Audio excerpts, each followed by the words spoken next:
Good morning, student. This video is about class 5 subject science chapter number 4 safety and first aid. This is our lecture number 1. Today we are going to start with accident. Then we will read about safety and little bit introduction of first aid. Let's begin our lecture. Accidents can happen anytime and anywhere. They cause physical injury. Sometimes accident may lead to death. They usually occurs when we are careless. Accident किसी भी time पे हो सकता है बेटा, ये नहीं है कि नाइट में होते हैं या डे में होते हैं या इस टाइम पे होते हैं इस टाइम पे नहीं होते, किसी भी टाइम पे हो सकते हैं और कहीं भी हो सकते हैं. दे कॉज फिजिकल इंजरी, और इससे हमें फिजिकली चोट लगती है, हमारे शरीर पे किसी भी जगह पर चोट लगती है. समटाइम एक्सीडेंट में लीड टू डेथ, और कई बार एक्सीडेंट से डेथ भी हो जाती है. अगर ज़्यादा मेजर एक्सीडेंट होता है तो उससे डेथ भी हो जाती है. They usually occur when we are careless, और एक्सीडेंट्स कब होते हैं जब हम केयरलेस हो जाते हैं. अगर हम पूरी सेफ्टी अपनाएं, ध्यान से हर चीज़ करें, तो एक्सीडेंट होने की संभावनाएं कम होती हैं, पॉसिबिलिटीज कम होती हैं. ये नहीं होता कि बिल्कुल भी पॉसिबिलिटी नहीं होती है, बट बहुत कम हो जाती है possibility. Now next is you can look here in this picture कि कैसे एक्सीडेंट होता है. अब कोई रॉन्ग साइड से आ रहा है या किसी की स्पीड बहुत ज़्यादा है, इस वजह से भी एक्सीडेंट हो सकते हैं. Most of the accidents can be avoided if we are careful. Some of the common causes of accident are shown in the pictures given below. अगर हम केयरफुल रहें तो हम ज़्यादातर एक्सीडेंट्स को अवॉइड कर सकते हैं. इसके लिए हमें केयरफुल होने की ज़रूरत है. ठीक है, कुछ जो कॉमन एक्सीडेंट्स होते हैं आजकल, जो बिल्कुल ही कॉमन है, वो आपको नीचे भी पिक्चर्स में दिखाए जाएंगे. तो उसको अवॉइड करने के लिए आपको प्रिकॉशंस ज़रूर लेने हैं. आप उन्हें ईजिली अवॉइड कर सकते हो. First one is children playing on road. This is wrong. अगर कोई भी बच्चा रोड पे खेलता है तो ये बहुत ही गलत बात है. आपको कभी भी रोड पे नहीं खेलना चाहिए. इससे एक्सीडेंट होने के चांसेस मैक्सिमम होते हैं, क्योंकि आपका ध्यान खेल की तरफ होता है और आपको हॉर्न नहीं सुनाई देता. और कई बारी जो गाड़ी, बस या बाइक्स आ रही होती हैं वो बहुत ज़्यादा स्पीड में होती हैं, और इतनी स्पीड में एकदम से ब्रेक नहीं लग पाता और आप भागते हुए रोड पर पहुंच जाते हो. तो नियर बाय रोड भी नहीं खेलना. एक बाउंड्री होनी चाहिए. अगर प्लेग्राउंड नियर तक रोड है तो एक बाउंड्री होनी चाहिए, ताकि उस बाउंड्री से आप सेफ रह सके. तो नियर द रोड भी नहीं खेलना और रोड पर भी नहीं खेलना. Okay, next is using phone while crossing the road. आजकल मोबाइल का यूज़ बहुत कॉमन हो गया है, तो कई लोग जब रोड क्रॉस करते हैं तब भी मोबाइल का यूज़ करते हैं. तो दिस इज़ ऑल्सो रॉन्ग. बहुत गलत है, क्योंकि हमारा ध्यान बिल्कुल रोड पर नहीं होता है, मोबाइल में होता है. इससे हमें जो स्पीडली व्हीकल आ रहा है वो नहीं दिखाई देता और हमारा एक्सीडेंट होने के फुल चांसेस होते हैं. इसलिए जब भी हम रोड क्रॉस करें या रोड के आसपास चल रहे हों तो we should never use mobile phones. Mobile phones use नहीं करना. If emergency is there then you can stop there, वहीं पे रुको, मोबाइल को यूज़ करो, जितनी इमरजेंसी की बात है उतनी करो. Then keep your mobile phone in your pocket and move. अपना मोबाइल फ़ोन अपनी पॉकेट में रखो और तब मूव करो. Baby playing with electric switches. छोटे बच्चे होते हैं, उन्हें नहीं पता होता, वो किसी भी चीज़ से खेलने लग जाते हैं. तो कई बार क्या होता है, अगर हमारे प्लग्स नीचे बच्चों की रेंज में हैं तो वो उनको पकड़ के माउथ में डाल लेते हैं या उनके साथ खेलने लग जाते हैं. तो इससे क्या हो सकता है, इलेक्ट्रिक करंट लग जाता है बच्चों को. ठीक है, तो ये भी बहुत खतरनाक होता है, डेंजरस होता है. तो we should take care of this also. हमें ये इनका ध्यान रखना चाहिए। अगर घर में छोटे बच्चे हैं तो हमें प्लग सेफर आते हैं, सेफ्टी के लिए आते हैं, प्लग के ऊपर सेफ्टी के लिए प्लग लग जाते हैं, वो यूज़ करने चाहिए। या जब भी हम कोई भी प्लग यूज़ कर रहे हैं या वायर्स यूज़ कर रहे हैं तब हमें बेबी को से दूर रखना चाहिए। Young girl cutting Apple with a knife. Only Apple नहीं, कभी भी आप कभी भी कोई भी शार्प ऑब्जेक्ट यूज़ कर रहे हो, आपको एक तो अकेले कभी भी कोई शार्प ऑब्जेक्ट यूज़ नहीं करना। कभी आपका मन करता है कि मैं खुद करूँगा काम या करूँगी, then you should do with the guidance of your elder. अपने बड़ों के साथ करना है आपको वो काम, उनके गाइडेंस में करना है, वो आपके पास खड़े होने चाहिए, तब आपको ये काम करना है। Children burning crackers. बहुत एक्सीडेंट्स बच्चों के किससे होते हैं? क्रैकर्स की वजह से होते हैं। वो क्रैकर्स जला रहे होते हैं, कई बार क्या होता है उन्हें लगता है कि क्रैकर्स में आग नहीं लगी है, बम नहीं जल रहा या अनार नहीं जल रहा, वो उसके पास दोबारा चले जाते हैं और वो एकदम से जल जाता है, तो उनका फेस, आईज, बाल या हाथ, कोई भी पोर्शन जो बॉडी का है वो जल सकता है। तो हमें ये बहुत ध्यान रखना चाहिए। वैसे तो we should not burn crackers, हमें क्रैकर्स जलाना नहीं चाहिए, because it causes pollution, air pollution होता है इसकी वजह से। So we should avoid burning crackers. If we do, अगर हम करते भी हैं, then we should do with our elders. हमारे साथ एल्डर्स होने चाहिए, उनके साथ ही हमें क्रैकर्स बर्न करने हैं। Now we are going to read some safety rules. We should follow them. अब कुछ safety rules के बारे में हम पढ़ेंगे. You must follow some safety rules to avoid accidents which are given below. आपको safety rules को obey करना ही है ताकि हम ज़्यादा accidents को रोक सकें, avoid कर सकें. First one is, you should not play with sharp objects like knife or scissors. You should learn how to use them properly and use them in a presence of adults. हमें कभी भी sharp objects के साथ, जैसे कि knife हो गया, seizures हो गई, उनके साथ नहीं खेलना है। पहले हमें उन्हें इस्तेमाल करना सीखना है, सीजर्स को कैसे पकड़ना है, नाइफ को कैसे पकड़ना है, ताकि हमारे ना लग जाए। पहले उन्हें यूज करना सीखना है, उसके बाद उन्हें उसे यूज किसके प्रेजेंस में करना है? एडल्ट्स की प्रेजेंस में करना है, ताकि अगर हम कुछ भी गलत कर रहे हैं तो वो हमें गाइड कर सकें। Next one is, never touch electrical points and appliances with weight hands, it may give you an electric shock.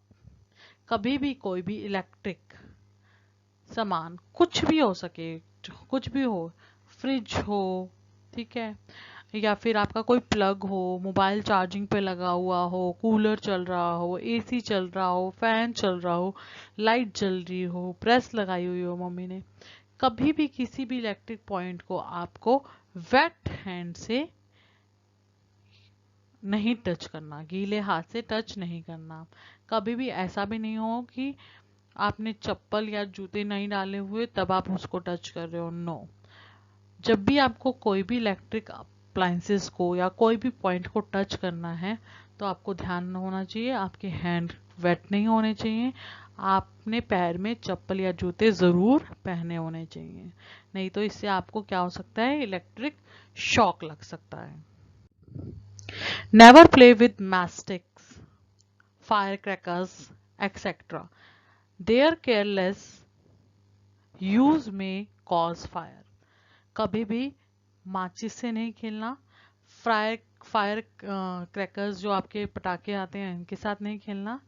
अगर हम इनका यूज केयरलेस से करते हैं, मतलब केयरलेसली करते हैं, ध्यान नहीं देते और ऐसे ही जलाते रहते हैं, तो कई बार क्या होता है, रूम में कोई भी चद्दर होती है, कोई कपड़ा सिल्क का रखा हुआ होता है, या कोई भी ऐसी चीज होती है जो जल्दी फायर पकड़ लेती है। अब हमारी इलेक्ट्रिक अप्लायंसेस भी ऐसे होते हैं, तारे भी होती हैं जो इजीली फायर कैच कर लेती हैं, तो उससे हम क्या हो सकती है? फायर लग सकती है।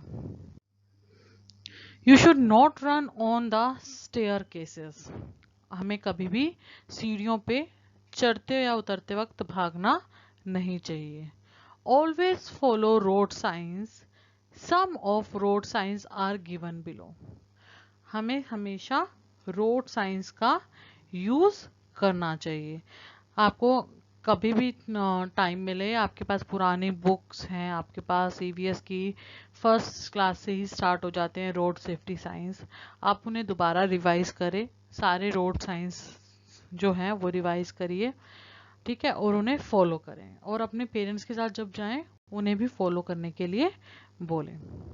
अब हम कुछ रोड साइंस आज भी पढ़ रहे हैं। First sign is right turn prohibited.